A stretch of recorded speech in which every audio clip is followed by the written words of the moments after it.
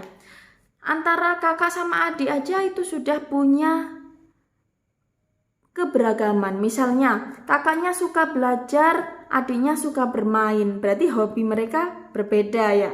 Kakaknya suka membaca, adiknya suka bermain game. Nah, perbedaan ini meskipun ada di dalam keluarga, meskipun ada di dalam rumah, itu harus tetap saling rukun, saling membantu. Tujuannya apa kita harus rukun dan saling membantu di dalam rumah? Ya tujuannya supaya terbentuk keluarga yang bahagia dan damai. Kemudian halaman 28 silakan dibuka. Selain keberagaman di sekolah, ada juga keberagaman selain tadi yang pertama keberagaman di rumah, yang kedua ada keberagaman di sekolah. Nah, kalau di sekolah kan ada banyak siswa, ada banyak guru. Nah, dari banyaknya siswa dan banyaknya guru itu tentu ada banyak keberagaman. Ya, kalian sudah belajar keberagaman ini di kelas 4 ya, kemarin ya. Misalnya antar siswa, ada yang siswanya itu bertubuh gemuk, ada yang siswa itu bertubuh kurus.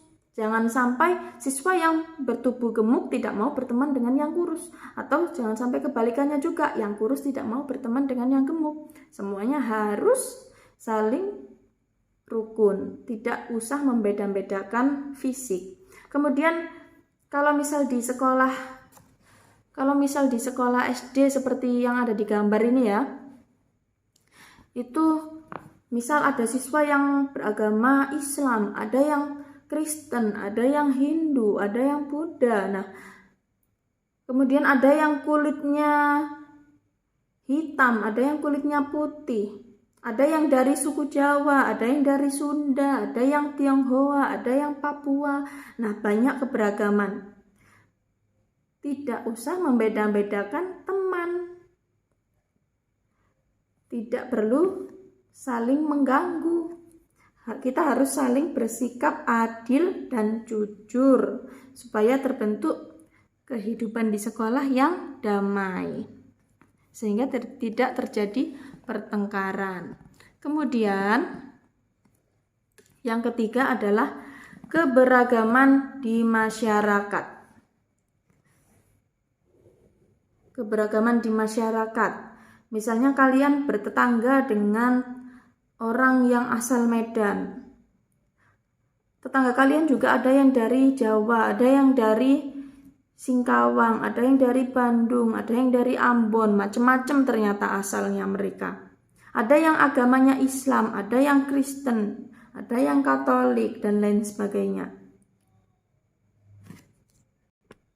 Nah, itu adalah contoh-contoh keberagaman di rumah, di sekolah, dan di masyarakat. Selanjutnya di halaman 29 ada sikap terhadap keberagaman di lingkungan, baik di rumah, sekolah, maupun masyarakat. Bagaimana kita harus menyikapi adanya keberagaman itu?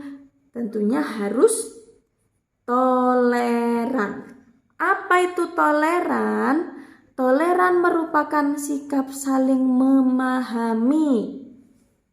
Kalau sudah kita melaksanakan toleran, kalau sudah kita saling memahami, maka akan memunculkan sikap peduli, simpati, dan empati. Juga menumbuhkan kerukunan dalam kehidupan di lingkungan sekitar kita. Sudah paham ya sampai sini ya?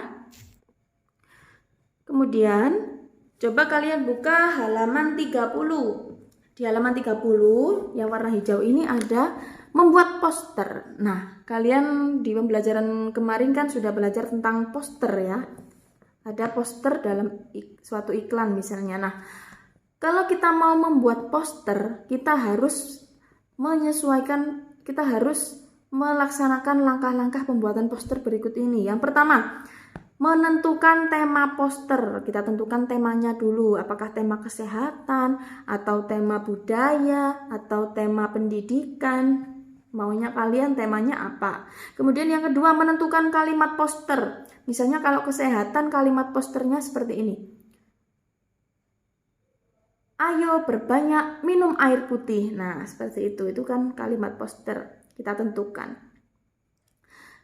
Nomor 3, merencanakan gambar poster. Kalau misalnya kita mau tentang kesehatan, tentang air putih, berarti bagusnya gambar apa? Oh, gambar satu gelas air putih kemudian diminum sama orang. Nah, misalnya seperti itu, kita merencanakan. Kemudian yang nomor 4, membuat gambar dan kalimat poster. Setelah kita tentukan, setelah kita rencanakan, kita buat. Nah, di dalam poster itu harus memuat informasi ini. Ada kalimat slogan, ada pesan yang disampaikan, ada gambar yang menarik. Supaya lebih jelas, coba kita beralih ke halaman yang ini. Halaman 31. Di halaman 31 ini ada contoh tentang keberagaman. Nah, tadi di halaman 30, kalau kita mau membuat poster itu harus memuat informasi 3. Yang pertama, kalimat slogan. Nah, kalimat slogan itu yang mana? Ya ini namanya kalimat slogan. Kemudian yang kedua, pesan yang akan disampaikan. Mana pesan yang akan disampaikan? Nah, ini pesan yang akan disampaikan. Kemudian yang ketiga, gambar yang menarik. Nah, gambar yang menarik ya ini gambar yang menarik.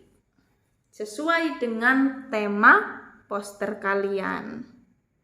Oke, sampai sini saja pembelajaran 3 kali ini. Wassalamualaikum warahmatullahi wabarakatuh. Kita lanjutkan ke pembelajaran 4 di video berikutnya ya.